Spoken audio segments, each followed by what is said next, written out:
Thank you. Yeah,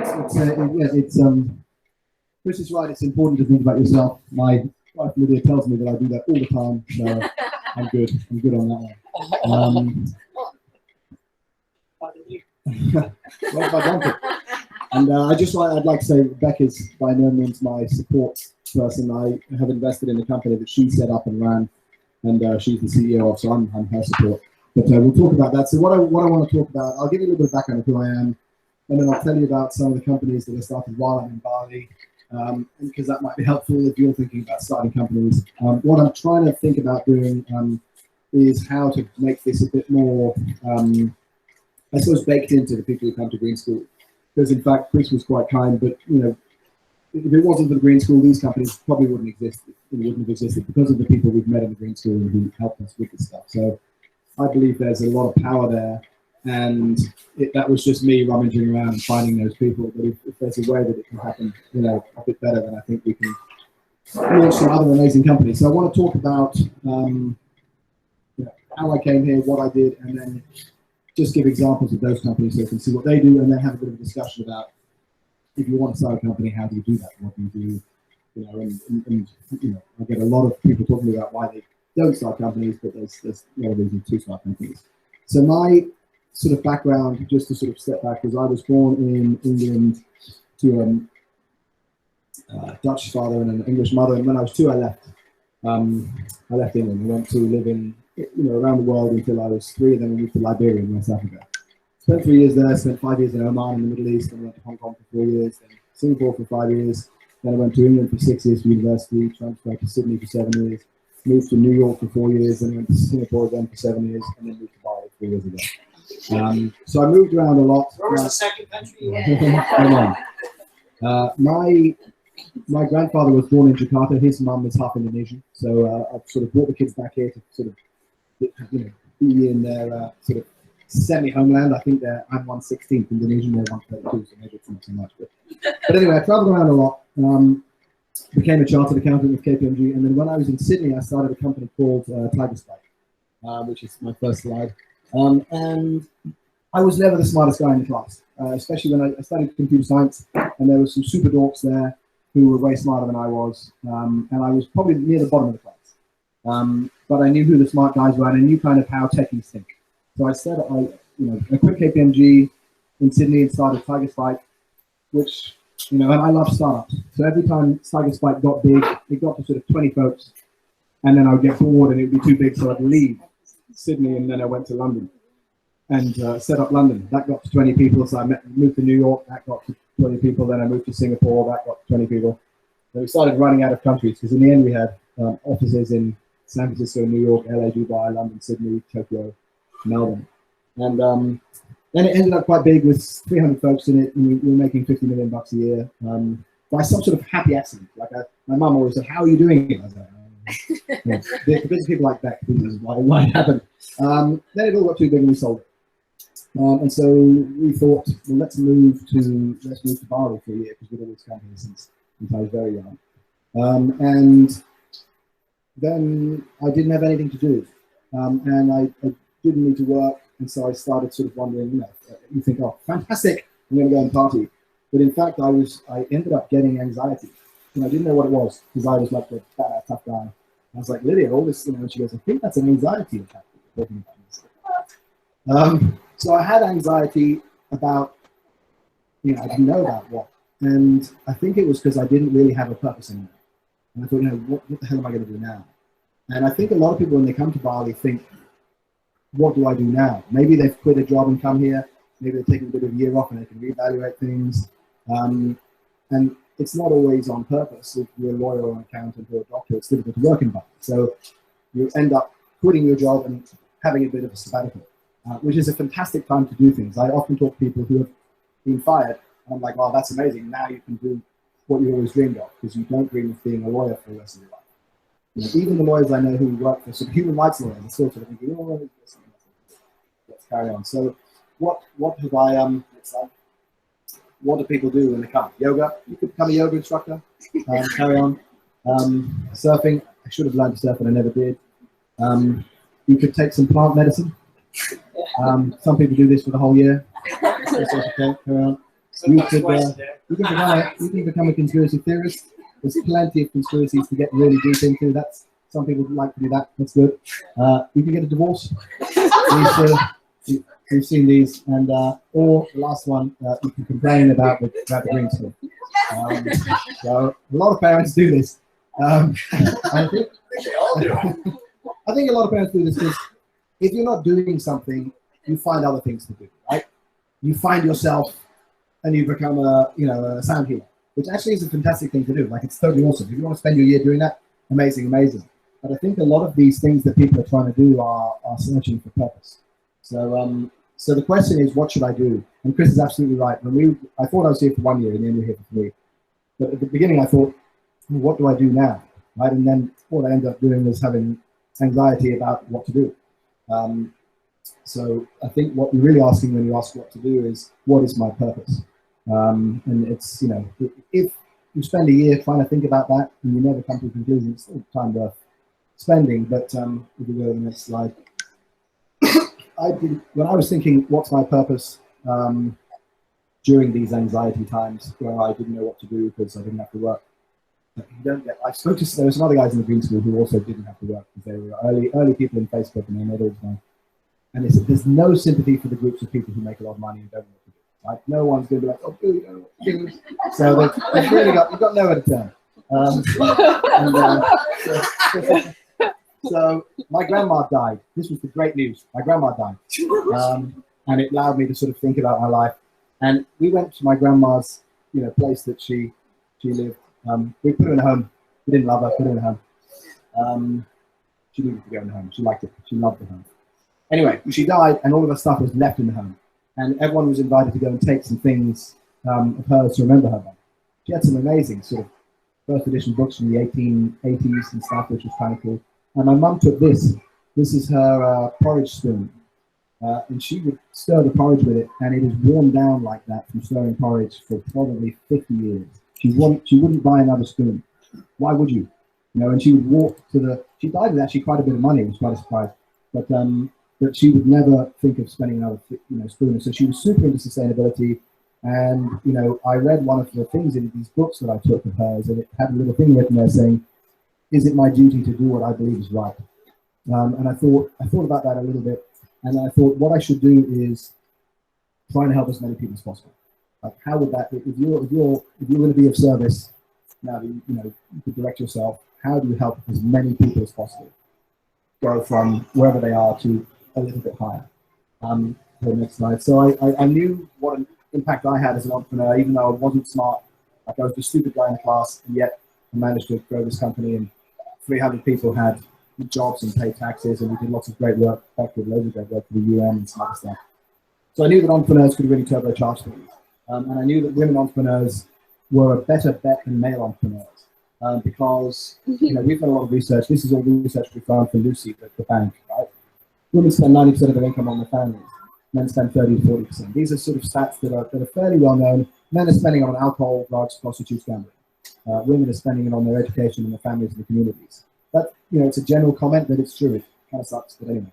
So that's why I'm wearing a dress. Trying to be more like women. And then carry on. There's a lot of sort of stuff. We used all of this stuff when we launched Lucy. There's a really big impact in supporting female entrepreneurs. If you supported a load of female entrepreneurs, that would lift everyone out of many different sort of poverty issues. And they give more to charity too. I used to do some charity work with KPMG, and we had to go and sell these little stars in Australia. You never went to men. You went to middle-aged women. That's who gave. I was just a data-driven guy. I was going to. My objective was to win. I wanted to get more money than anyone. So I just went to the middle-aged women because they give more. It's just. I don't think it's upsetting, but it's data. That's what I found. So anyway, this is why we thought we'd support women. So I set up a little fund called Silverstone Partners with a little bit of money. And what we were doing with this money was setting up companies with women founders and women CEOs. And there's lots of sort of people complaining, well, there aren't enough women CEOs. So we thought, let's create some women CEOs. I happen to know a lot of women who were sort of sick of their jobs, but very good at executing. It's not just pull up and say, you should start a company.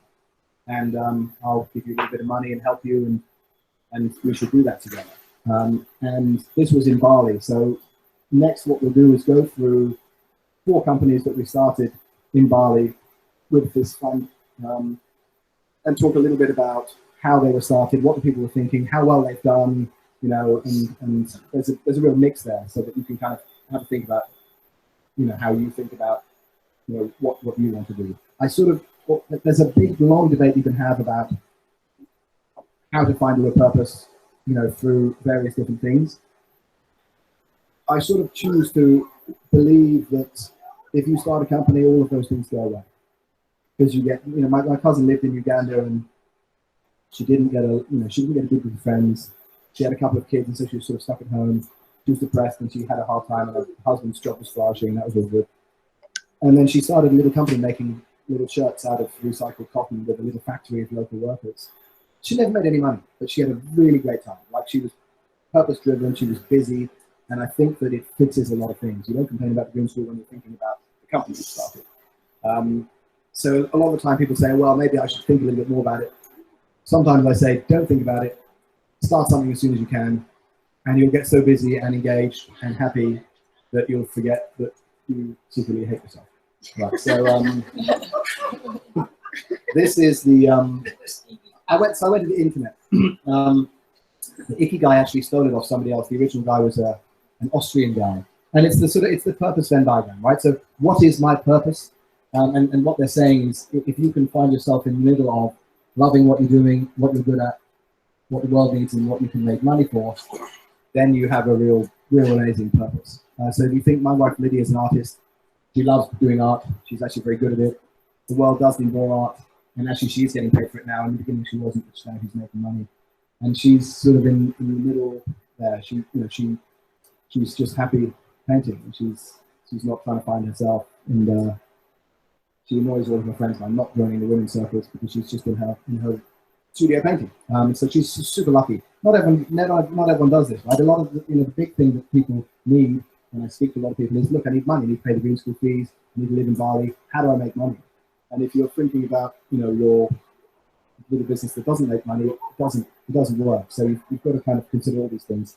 And so we'll think about this every time we see one of the businesses, and sort of think about the way people are feeling, how we're doing for nice to we need to go a bit further.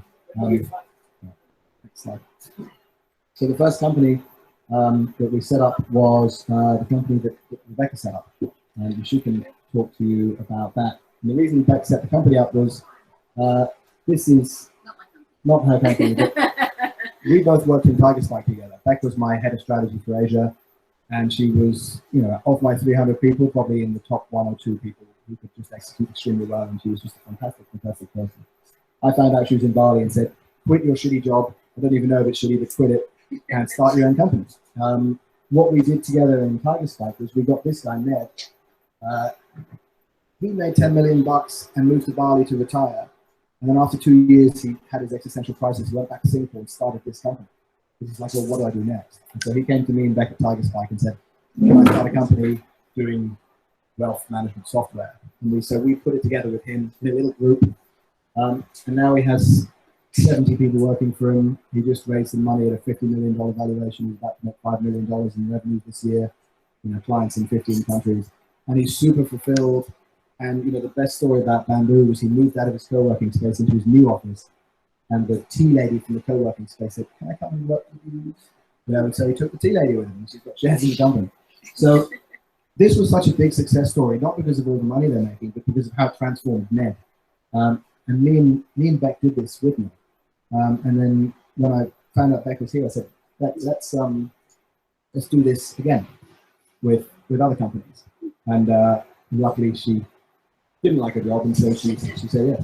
Yeah, so I came to Bali actually after being at Tigerspike and then in Thailand, and then ended up in Bali with my partner, who opened a clip house, and got a call from Luke, and he said, yeah, do you like your job? And I said, well, I'm doing marketing for Instagram influencers on a beach club.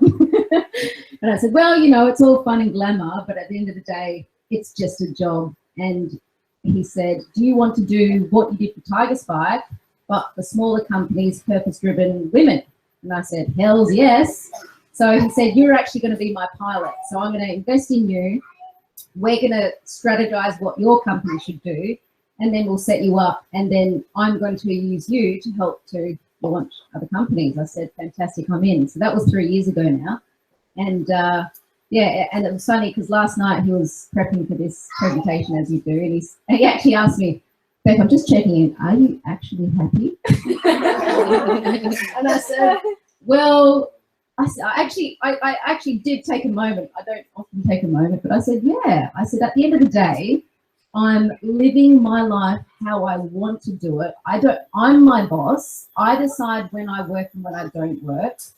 And I'm working on all these amazing companies. I'm learning about cryptocurrency. I'm learning about how to ship granola to Bali, to Singapore. I'm learning about building a digital bank. I'm learning about like stuff that kind of excites me because everything is new, and I get to do it over and over and over again, and do it with amazing people with super interesting stories, which, you know, that to me is that whole connection. It's the storytelling that really kind of excites me and inspires my creativity. So yeah, I am happy, Luke. Cool. Fantastic. For the record, I'm learning from Beth. It's not the other way around. This is just a hatch slide. It's okay, we can go through these. Yeah, so it was the whole thing about Hatch was about encouraging people to make that leap. And actually, we did a talk, wow, this would have been about 9 months ago, about what's actually holding people back from taking that leap. And a lot of it was just about confidence. So when we talk about why people hate their jobs, we're like, okay, why do they hate it? Because they want to be their own bosses, they want to call the shots, and they want to be purpose-driven. Yeah, they want their ideas, right? They have ideas, and then some boss says no to it. So Karen, you know, this is fairly well known. And Beck and I realised that one of the main things people said was, I don't really have an idea. And in fact, when we worked with people, they came with sort of a semi-idea, but in the end, it changed so much that our conclusion is it really isn't about the idea. So the team I'll talk about as we talk through these companies, but the Green School is such a fertile ground for finding that team. And as Chris said, I think really one of the things we need to work out is how to sort of let people know who's here, so that we can form those teams. And then if we have a process that we knew worked for that company, Bamboo, we could apply that process to these new teams and then launch these other companies. So we did that 4 times. The first one is Beck, which I think after 3 years still going is a success. It hasn't made a ton of cash, but it's made good money for the years. It's 3 years going. And then we'll go through the next 3 that we launched from scratch, from the Green School and with part of the Green School community. And that was just about, like, at the core of Hatch is about execution, because again, it's not about the idea, it's about actually executing on it. So the whole thing is, you know, just do it. Just take an idea, it will change. It won't be your original idea. It'll pivot, it'll move, and it will change towards where you need it to be. And, you know, the whole Bali magic, right? Just let it flow. So this is the second company. Carry on, then we'll go to the next slide. There's a woman here called Sasha Conlon. And the great news is she's coming to Bali next year. She would never have done this. She's in Singapore. She's sort of Singapore, you know, loves Singapore, but we convinced her to move here. So we set up this company with her called Sasha's Farm. She spoke to me in Singapore and said, I've got a really great company selling food online in Singapore. It's going really well. We're turning over about $5 million a year, but I'm not happy because I'm talking about logistics and trucks and things, and I really want to do something purposeful. So we brought her to Bali, and we ran her through Beck's Hatch process to keep going. This guy is responsible for any kombucha that you drink at the Green School, right? He has a company down in Uluwatu that creates kombucha called Core Culture Labs, and we said, can we work with you on some new flavors and sell them in Singapore on Sasha's website in Singapore? So we got together. That's Lawson also lives in Bali here, the guy over there. He's a great designer, and that's Sasha, who you might see around the school next year. Keep going. This is part of Beck's process, where you sort of decide on who's going to be buying all of this stuff. But here is Kayleen, who's a Green School mum, who's now in Holland doing jackfruit bitterballen really, really well. was one of the Green School students who sat in on our little event and sort of gave us a bit of a perspective of millennials. And then all of this stuff was Carolina sort of set this all up for us over at the Green Village. And the setting is so nice for him as well. I mean, Sasha was like, wow, how nice all the bamboo, etc. So that don't underestimate the setting of the Green School. Is that done? That's supposed to be fine.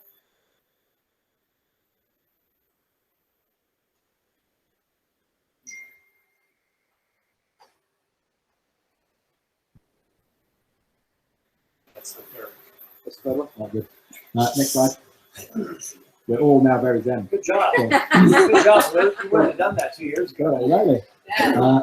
This is nice branding. This is Beck's work, right? It's beautiful branding. People love to buy what we were trying to do is address the true cost of food, right? If you're wondering why is Living Food Lab food, why is it expensive? Why is a lot of this good food expensive? Because if you pay your staff the right amount of money and if you source locally and if you get the right food, without using chemicals, it's expensive. People don't understand that. What you buy in the supermarket is not the true cost of food. It doesn't take in externalities of, the torture they're doing to the chickens. So we knew we needed a premium label and a premium branding to make people pay that. So we created it with Lawson and with that. That's how we did it. So next one. This is we call it morning shots, but it's selling super well in Singapore actually. It's the jamu shot that normally when you come you have a jamu shot in the morning in the Green School, and I do that every morning. We stuck it in a bottle, sold it in Singapore. It's awesome. We sell it, we make a nice margin on it actually. Quite good. I don't know if any of you know Jane Dunlop. She's dedicated her life to saving orangutans and the natural habitat in Aceh, and she has a coconut oil. And she sells in bulk to Lush, and I said, can we sell some retail stuff? And we have this nice coconut oil that we also sell. It also sells pretty well, and people in Singapore are buying that too. And it's doing really well. The granola is the latest one that we've just sent, and that's just all sold out really nicely. This is the granola you would have bought at Living Food Lab. We put it in nice jars with cork tops and a nice branding on it, and triple the price and sold it. Having said that, we've sold out of it and we made $500 profit. So it's Yes. the numbers. Yeah, it's not. We're doing. This is a company we're doing for the long of it. So next one. So when we look at this, what we're good at: Living Food Lab, Poor Culture Lab, the Coconut Lady. These guys are fantastic at what they do. Very, very good. These are top quality things. So that's done. They all love what they're doing. They're doing purpose-driven work. They love their job. We're bringing them to View Market, giving them a nice plan to boost a little bit of that what they're doing. The world does need better food because all the food is pretty shit. And we're a bit weak here. We're not getting paid as much as we could because we haven't got the volumes yet. But when it came to Sasha, she didn't need to be paid because she had a job that was paying her. This was a side thing that she was doing that we're helping her with. So in her head, when she's thinking, do I start a new company? If she was going to quit her job and not have any money, we couldn't have done it because there wouldn't be enough money in it. But because she didn't need the money, it was a bit better, which is a shame because it means that rich people can start things easier than poor people. But that's, carry on. Do you want to talk about this one a bit? Is Kintamani. Yeah, so Kintamani again was a Green School mum who was helping develop Scale Up. So she wasn't working in like the startup world. She was working with moving companies from like the kind of 500,000 to the $10 million and coaching them through that process because most of them are actually burnt out by the time they get to this $10 million mark and have nothing left in them. So she basically was designing a program that she would then instill in different VCs that would then help their newly bought companies actually scale to their true potential. So we did a week workshop here again with a bunch of great Green School parents from different disciplines, and then we were very close to launch, and then I guess COVID kind of happened. Well, in the end, she got a job. So if you carry on here, this is Christine. Christine worked for McKinsey before, right? She did work for McKinsey and Accenture, and she was here not doing anything. She was doing some contracting, and so she said, now I want to start my own thing. This company didn't launch because she then got an amazing contracting job for McKinsey in Tokyo, for Fujitsu, yeah. This is Morton's wife, another green school mum. But these sort of things, company launching, week of workshops that we do is sort of what Beck's really good at. And those post-it notes do mean something. In the end, they tease out some nice stuff. So if we go down to the next slide, you might know Jerome. He started the electric bikes, and he was a VC in Holland. He started Scoot, and so we brought him in and said, tell us about a VC's perspective, and then we honed the pricing, how we're going to do it all, and then go to the next slide. And so this is her website, and she's trying to sort of help these companies grow, but also in a good way, and sort of trying to get rid of founder burnout by taking them into nature, by taking them surfing. So she was sort of thinking, if we go to the next slide and have a look at this, she loved surfing, walking out, in nature, but how do you make money from that? That was a difficult thing. She was very good at doing what she did for McKinsey, being a consultant, executing super well. We knew that all these founders in these companies were burning out and getting depressed, and so there was a role there. And she was getting paid for it. Unfortunately, she's getting paid by McKinsey way more than she was going to make in Kintamani. We did have a weak point in Kintamani because she was an amazing executor, but not amazing at sales.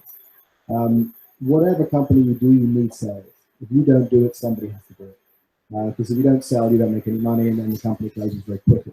So what we've noticed with Bamboo, for example, Ned is the best sales guy I've ever known. If I was going to start a company with Chris, I know someone like Chris can sell well, fantastic. There's a guy called Cody, who's a great sales guy here in Green School, who's doing good work here and there. You need someone who can sell on the team, even if you're going to be the one who is the CEO and runs it all. So with me and Beck's pretty good at sales, but I also help her sell. Right? So it's important. So Kintamani is a great example of a company that didn't take off for a couple of reasons. So we wanted to give you sort of all of the examples. Lucy is what Chris has been talking about, and it's I think the one that we're most proud of, and the company that me and Beck are working very hard in at the moment. So again, we launched in Bali here, and what we did is we bring people from outside Bali. So this guy with his hand up is the CEO of Yoma Bank in Myanmar. So he took that bank from nothing to the fourth biggest bank in Myanmar. Now he's also the chairman of Wave Money, which is the big South American. So he's a big hitter guy who I knew. And I knew this woman, Debbie, who's been living and breathing sustainable finance all her life. I brought them together and said, let's start a digital bank because these things are worth a lot of money. And then we, again, brought Lawson back, brought some Green School people in, put some post-it notes on the wall, etc. Changed the idea, came up with the branding. Carry on. Decided what we were going to do, kick ass women, etc. Carry on. And we came up with a sort of a really nice branding of a digital bank that helps female entrepreneurs to succeed. And we wanted to unite not just poor women who were underbanked, but rich women who are underbanked. My wife Lydia doesn't have an easy time getting a bank account in Singapore, and neither does my domestic helper Julieta. Right? These are groups that people don't normally put together. And in fact, when you live in Singapore with a domestic helper living with you, you realize, in fact, you have a lot in common. What do you want to do? Put your kids through school, right? What does Lydia care about? Kids' education. Have we got enough money for it? Julieta thinks exactly the same thing. So there's a thing that unites these guys, and so we wanted to create a digital bank for them. And this is part of our Instagram thing we did in the last of the bag, and so this is sort of how the bank works. It's a mobile app, right? So it's like Revolut or TransferWise, but it's for women only, and it's for women who run businesses. Carry on. And there's a beautiful part that you can get with it too. And some people want to join the bank just because they want that nice little metal card, right? Because they feel good about that. And other people join the bank because they don't have a bank account. So we're about to launch that. We actually raised a load of money. So we started the company. Beck did a fantastic job on the branding. Then we went into the market and raised some money. And in fact, a couple of Green School people put money into it. And we're about to do our seed round, and the money is now worth 3 times what they put in, which is fantastic because it wasn't going to do. And that company's doing super well. It's got good backing. And what will happen is when it gets big and goes off on its own, they'll use the $1 million we're going to raise from the seed round to build a team and carry on and move forward. It's not making any money, but it's a good vehicle for raising money because people know how much these things are worth. But again, all of these companies are examples of people we brought in from outside, and then we got people from the green school community. Some of whom did stuff for nothing because they just wanted to help. And some, Ted, for example, who was super creative, head of an agency, we would pay him $1,000 every time he did $1,000 a day. Yeah. Which wasn't too bad, right? There's a little bit of extra money for him. So, but the point was, whenever we reach into the parent community, there were people there who were super, super useful to all of this stuff. One of the conversations we just had today on tokenizing carbon credits using NFTs, I wouldn't know anything about any of that. And now I know quite a lot about it because we've been talking about it so much. But I know there's a lot of crypto guys in the school, right? So I talked to what's his name, Oliver's dad, and said, "Tell me about all these NFTs," and then suddenly you've got that knowledge. So it was pretty cool. Now with Ted and Jeff gone, we need some replacement talent out there. So yeah, there was a guy, Jeff, who was our head of tech. And what happened with Lucy actually is we launched the company, raised money, and then Rebecca and Jeff became part of the team who was going to deliver the tech and deliver the sort of user experience. And that's a nice, I think it's a number of thousands a month that Lucy's paying to Hatch to help her with that. So, what we're able to do is both launch and then sort of help sort of push them forwards. And I think this is the last slide. But again, I didn't do this when I thought about what do I do next in Bali, but it's not a bad place to start looking.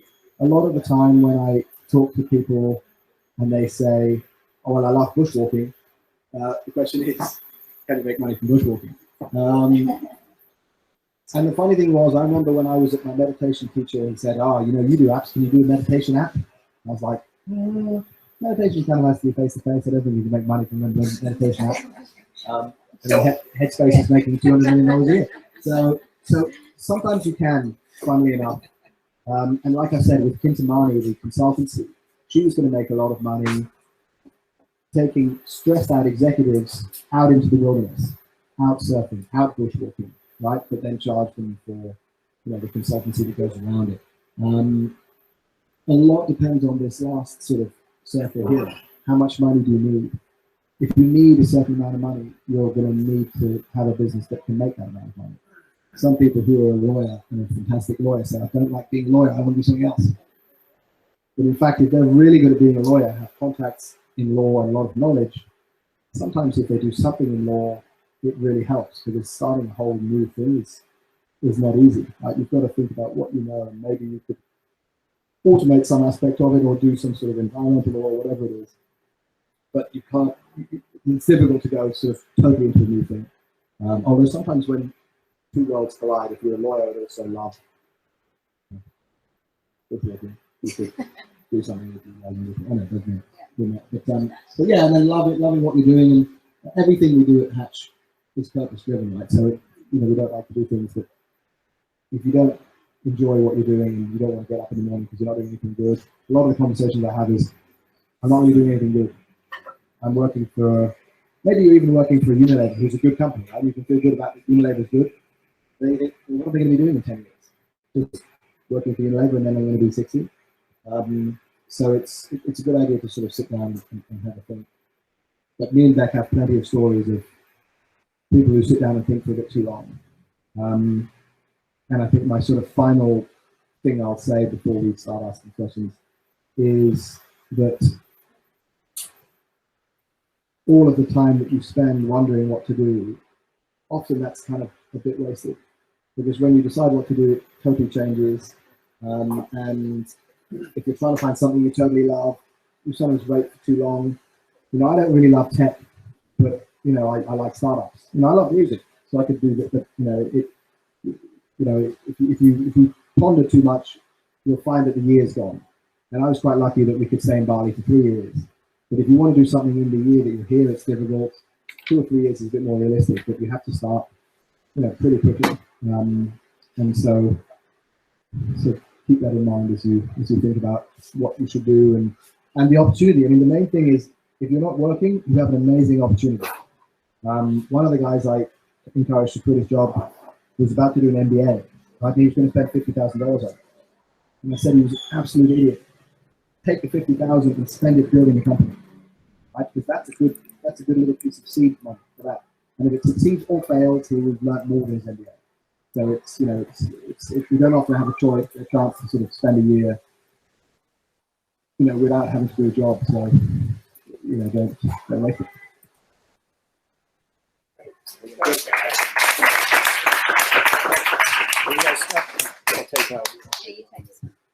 Well, that is great. Well, thank you.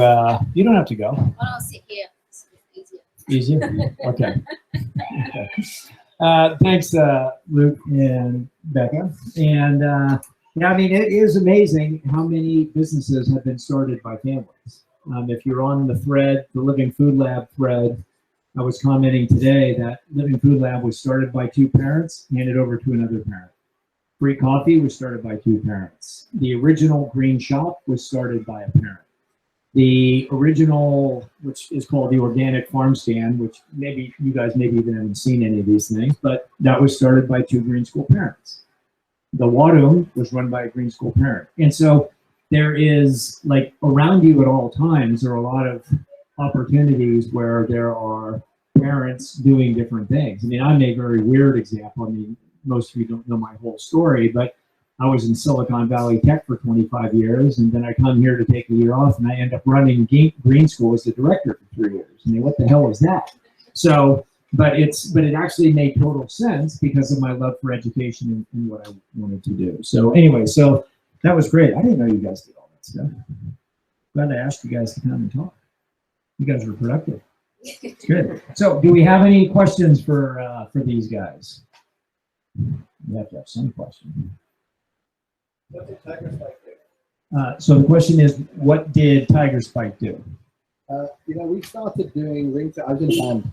We started doing ringtones, and someone asked my band if can we do ringtones, because phones were just getting ringtones and they had to produce them. And I said, yeah, my band can do it. Ollie, he actually comes here a lot. He recorded a song with Kai here in Bali. And so we created these ringtones, and then the woman I was doing it for said, let's start a company. And I said, all right. And then I quit my job and she didn't quit her job, which is often the case. You know, this was my first experience of, you know, a man, you know, becoming the CEO and a woman not becoming the CEO because she didn't want to risk quitting her job. And I think there was a confidence gap. And now she runs her own tech company that's doing actually very well, second time around. So I kind of, that was a little mental note. But I quit my job, started this company, Tigerspike, moved out of ringtones because that wasn't lasting too long. And we made apps. So if you ever booked your flights on Emirates, we made all of Emirates' mobile apps and iPad apps. We did The Economist on iPad. Most of the Australian newspapers when the iPad first came out, we did those. Rebecca did some great projects in both Rome and Bangkok for the UN, where they're using mobile technology to match sources of food with needs for food, because it was apparently very difficult to do. We did some really fantastic work. I think that did it again with M-Copa, helping people to sell solar for houses in Africa. And we worked for British American Tobacco and Shell as well. That's how we were with me. But that was a nice sort of, we were on a bit of a upward trajectory, right? We were lucky that we got in the mobile way, and it ended up doing well. So you can kind of think, if you're sort of thinking about macro trends, Corona is such a fantastic thing that's happened. Opportunity, it's not a fantastic thing. It's a good opportunity to rethink things, right? People have started to rethink work. If you're thinking about telemedicine, that's going to be huge. Sort of digital storage of your passport information, digital storage of vaccine information is going to be big. Sort of the divorce of cities, going in decentralization and living sort of outside of the city is going to be a big thing. Crypto is not going anywhere. That's going to be big in the way that decentralizes things. So we've got 2 projects now that are using NFTs and a bit of crypto, and I'm not really into that, but I've learned all about it now. And so there are certain waves that can happen that you can latch onto. There was a doctor here called Dr. Changa who I wanted to do some telemedicine stuff with. Doctors are not very good people to be entrepreneurs because they're afraid, right, of losing their medical license. So you have to be a bit risky. You want to be a person who can take risks and break rules. If you think that, I can't work in Indonesia because I don't really have the permits, you're probably not going to start a company, right? You just break those rules and do it until the company gets so big that you then legalize yourself. That's how Uber happened, right? He didn't care about the tax regulations, he just did it and then he worried about it later. So sometimes thinking about that sort of thing. So I've spoken to people where they've said, I want to start a company, I don't know what to do. And one that we almost did that didn't was in telemedicine and STD home STD tests. Who knew that STDs are going massively on the rise, and home STD tests are going through the roof. STI. And so we almost started, a sexual health and STI home testing company, but then that woman who I was going to do it with, Natalie, got offered another amazing job and did the other job. So we don't win them all. But she came to me with no idea what to do, and I said, look at these things that are happening with STIs at home testing. And my cousin actually started a company that helps doctors visit you at houses in England if you want to pay quickly and get a doctor to come. Then COVID hit and all the doctors couldn't come. He started doing COVID test kits, and now he's doing fantastically well with COVID test kits. So there's sometimes, generally you can tease out some ideas. So, if you, we spoke and you said, what should I do? And, your previous job I asked straight away was, PA to a CEO of a mobile company, right? A big corporate. Those skills will help you run a company, no problem at all, right? There's, and that's often what you'd look at. And if you say, well, do you like sales? No, all right, well, let's find somebody else, maybe Cody, maybe someone else who I know is good at sales, bring you together as a team and say, let's work out what the idea is, and then, pick one from a number of things. And what I'll say is, even if it's not your idea, once you co-create the idea together, you feel kind of good about it. And, I'm excited about this food stuff, but what did I know about shipping food from Bali to Singapore? Like, logistics isn't any fun, but it was interesting, right? We were shipping out of Surabaya because apparently the port in Bali is corrupt, and you can't rely on it. So we take a little truck to Surabaya and then ship it out from there. And all of these little kind of funny things and annoying things. We said to the truck, you have to store these drinks at below 4 degrees C. Because it has to be cold, below 4 degrees. And then our assistant took a picture of the temperature just before it left, and it was -4, which would have meant that all of the drinks would have exploded and frozen. And and so no, I didn't mean below 4 below. I meant 4 degrees or lower. So it's just, these sort of little fun things are interesting, and they keep you busy and stop you from kind of going a bit crazy during the year. So yeah, it's it doesn't really matter what you do, as long as you're kind of sensible and don't pick something that looks like it's a good one. Don't pick hotels. Which maybe now it's not a bad time for hotels. If it started, you can buy a cheap one and carry on going. Any other questions for these guys? Anybody? Yeah, let me give you the mic. And just one thing, just so people get to know you, just say your name, and if you have or two, just mention that quickly. My name is Alex Warbridge. I have one son in Starlings. So my question, I guess, is about kind of the practical steps to get involved in such group, in meeting people. We came here in November, so the school was closed, there was no bridge, and I happened to be, at the end of a career in an industry that I don't want to be in anymore, and I'm wondering what I could do. And one of my hopes was to come here and to meet people and bounce ideas around and actually do something. But with the kind of lack of opportunity to be around a bunch of people and meet people, it hasn't quite progressed at the pace I would hoped. But coming to the bridge and hanging out and just meeting people, would be great. One of the things I definitely want to do that. If I maybe speak to you and introduce ourselves and say, this is what I do, this is, my expertise, maybe my ideas, and trying to involve that way. But what kind of practical steps could we actually do to get involved in the things that you discussed? Yeah, I mean, when I meet people, I ask what they do, and I have a lot of conversations, and some of the, when I had this idea about this telemedicine and sexual health, I knew that Natalie was an amazing executor, and I knew she wasn't really enjoying her job. So I call her, and I was speaking to her on and off for 2 years. I go for lunch with her, went back to Singapore and have a few conversations. If I'm at a party, I talk to a bunch of people. Beck knows a load of people.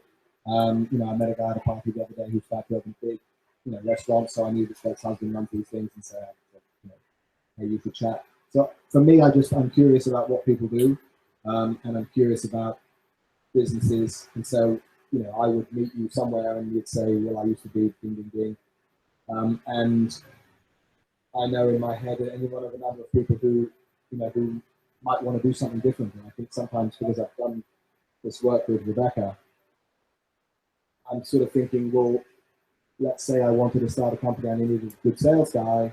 I know a couple of those guys now because I've been talking to them. They're working doing other things. But if somebody comes along, often you need a money person, right? So the guy who's talking crypto today had a load of money. He says, I've got enough money to pay and start this process.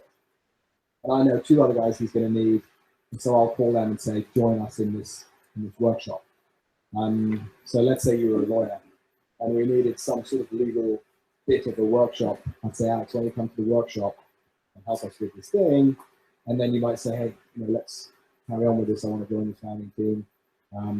You could start something yourself and bring other people around you. The difficult thing is the bridge is a good place for it, right? So I met loads of guys at the bridge. I know Jeff was a techie guy who had 2 exits, right? And if somebody who's a techie guy has had 2 exits, he knows what he's doing. So I said, you need to lead my tech team for Lucy. I know Beck's a good executor because I've worked with her for 10 plus years. And so I can, I'm confident that if she runs the company, she'll do well with it. And then some other guys, just from chats. 2 things: what they did before and what they want to do, or that they're kind of searching for something to do. And then it happens again. I mean, there's lots of other. As Chris said, there's tons of other businesses that started here, like the electric motorbikes. That was a group of guys. That was 3 guys who were motorbiking together.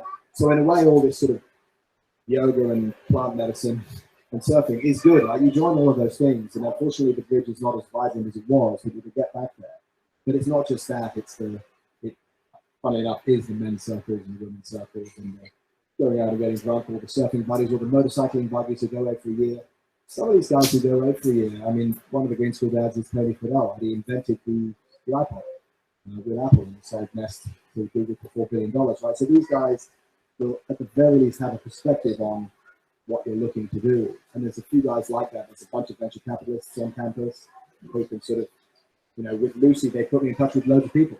And if you get an introduction from one of those guys, you'll get an audience, right? Rather than reaching out from cold. So in a way, it's unfortunate in terms of you arriving in November, but the Green School community, by just talking, that's how you do that. And just to compliment, I mean, I'm meeting 2 people tomorrow for lunch at Sugi Roll. So what we can't do here, we just do at Sugi Roll. I was there at Sugi Roll today and catching up. We were catching up. Brad's in the video game industry, and then and I'm meeting a couple more people next week. So literally just right through the bridge, say this is what you want to do, and like to meet with you guys. And then if we know, we help. If we don't know, we say we don't know. But here's so that is one very simple way, just right to the bridge. The second thing is use social media. So I think social media has taken on a different role, but we have all these groups, these Green School groups that you can just write up on and just say, hey, I'm kind of, I'm involved in X and I'm interested in meeting some other people that might want to be doing it. Just do that. And coming to these events, right? I mean, I've met amazing people. We've only held 3 of these events, and I've met so many people doing fascinating things. But here's what I know. There isn't a company in the world that we cannot run from Green School. I guarantee it. Doesn't matter what it is. There are the resources and the people, I mean, that have come through here. We could start and do anything. And so you can always find someone to be able to connect with and do those different things. So your name's Alex? Yeah, so you write to us or just connect with me after, and we're happy to do that. Any more questions? I think we're right down at 2:30 right now. Startups are a lot of work. Like, you need some, Debbie, who runs Lucy, is full time, and she's doing a ton of work. She's 53. Like, she's some of the sort of younger guys who start companies are spending a lot of time on Instagram and sort of not really doing anything. But Debbie, who's our CEO, is a bit of a machine. You need someone to do the work, right? That's, and I sometimes think we should combine the expertise and contacts and money and talent of some people in the parent community with some of the student community. Your son Shaken, or who are all of those guys. Can they be the sort of little guys doing the work? The one we spoke to today, the crypto, was an old 50-year-old guy and his son who's 20. Son is super enthusiastic and he finds out everything, and then the dad kind of directs him, in the directions he needs to go in. So getting a team that does that well is important. I've seen some companies not do well because they're a bit half-hearted. I wouldn't start my own company now because I know how hard Ned works at Bamboo. He doesn't see his kids and family enough, but he's super happy about it, and his kids are a bit older, so they don't want to see him anyway. And he's kind of a weirdo machine. He's a really weird guy. But you need to think about that sort of thing. Right? I always ask people after I've convinced them to quit their high-paying job, I go and visit them 6 months later and say, look, are you happier and working way harder and way poorer? And they nearly always say yes to all of those questions, right? Because they'll be getting much less salary much less money than their salary. They work a lot harder, but they're happier. And that's kind of a funny thing, right? If you think about the relationship between money and happiness, because luckily it's paid off. Hopefully it will pay off for him and he'll get a big chunk of money later. But people don't really want to sit there making a ton of cash anymore. They want to do something that really means something. And you realize in the pandemic and sort of living in Bali especially, it doesn't cost a lot of money to sort of live in Bali. Surfing is not that expensive. So it's a nice time. When we started Tigerspike in Sydney, I was 27. So I didn't have no kids, no mortgage, I actually had a rich girlfriend. That was fantastic. Just to shoot paper stuff. But I could go to the beach and it wasn't an expensive thing to do. So in a way, if coming to Bali was taking a year out and that was your plan and you don't need money, that's quite a nice way of forgetting about this one for a second, right? Because most of the stuff we do, this getting paid for happens a lot later. So even my wife Lydia, she had a sellout show in Singapore and made $100,000 in art sales. That's after 25 years of making very little, and being a waitress and a massage therapist and a prostitute in New York. So who wasn't a prostitute? Nothing wrong with being a prostitute. That's why she left. That's why I said. Sorry. Sex worker. Sex positive. No, don't take anything I say seriously in case anyone's wondering. But do think about parts of this and what you need and what you don't need, right? If you don't need money, fantastic. It's much easier if you don't need money. If you do need money, you'll be compromising on some of these other things, right? If you're a lawyer and you didn't want to be a lawyer anymore, but you need money, probably likely you'll get money being a lawyer more than you would being a guitar player if you had to learn guitar. You know what I mean? So it's worth. That's the first thing I'll ask when we chat. Is like, how much money do you need? Can you do bushwhacking because there's not much money in it? No, you need money. Okay, no bushwhacking. And these sort of things. Once you write all this stuff down, and that was what was quite good about the bridge. You had all these sort of existential sort of courses of what do you really want to do, and once you write all that stuff down and start crossing out stuff that you don't want to do or you can't do, you kind of hone in on some sort of an area that's that works. And one of the things I was really disappointed with, there was a woman here, a Dutch lady, who had a company that made really nice play rugs and wooden toys. Shazoos it was called. So I invested in a company. I've just lost all that money. It's gone. Because she could never get enough sales to make it viable. And she moved back to Australia, and now she's got another job because she needs to pay the bills. And it was so sad because it was such an antidote to the cheap toy plastic crap. And my daughter, Layla, who's in Kindy now, would stop playing with Lego and start playing with it. When she did that, I thought, I've got to get some of this company and then, get these play rugs into the houses of, rich people in LA. But it didn't work out that way. So she really didn't think enough about how they were going to make money. And in the end, it was something that didn't work out. But in the end, I still got the rug, and she still had she's still sort of struggling along. But she was in a sort of a position where she did need the money. And that meant that the company got dropped because she had to go and work for somebody else. Hey, there you go. I was just talking about you just now. That was my daughter. So, we're right here at the, but thank you guys, Rebecca and Luke. Yeah, let's give these guys a little round of applause. And I'll just add one thing is that, the bridge is one place and Green School is one place, but I also ran what was considered the most successful co-working space in Bali. It was called Ubud, the hub in Ubud, and that was started by 3 Green School parents. And it was a phenomenal space. And the 2 years that I ran it, we launched over 50 businesses in it. And some of them are there's one, the Love Is Project, which you may know. It's the bracelets that are being made and sold all around the world by Chrissy Lamb. That was launched through Hubud and all these different things. So it just, part of having these guys come and speak today is just really just sort of explain that there are possibilities for people who are interested, and everyone's in a very different space. The other thing that I just want to finally say, some of this stuff can be intimidating. You know, there's a whole process that I believe sits under this, right? Which is just making the first step of wanting to do something. And, you know, the thing about bushwhacking, I actually have a great story about, you know, bushwhacking. I think you can make money in bushwhacking. Remember, this is the guy that didn't want to make a meditation app. So maybe bushwhacking is a good thing.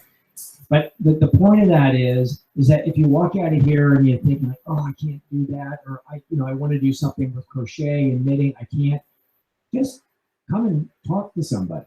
It's totally okay. There are no dumb ideas. There's no bad ideas. I mean, I spent 25 years in Silicon Valley. I've heard every bad idea possible. And I've seen all the worst funding that you could possibly imagine. And anyways, we can help to connect and do things, but we really do appreciate you guys taking time out of your day and coming here today and being part of this. And thanks to you guys. So, and if you do want to talk, or if you have someone who you think could be a good speaker, just let us know. Just say, hey, Savitra and I were just, and she's, oh, I have a friend who's in health and da-da-da. And I was already asking her, why doesn't she come and speak? Because with her background in coaching and pottery and all this other amazing stuff. So yeah, so please just come and ask. It doesn't hurt anything. So thank you for coming again today. You guys have a nice day. Cheers now.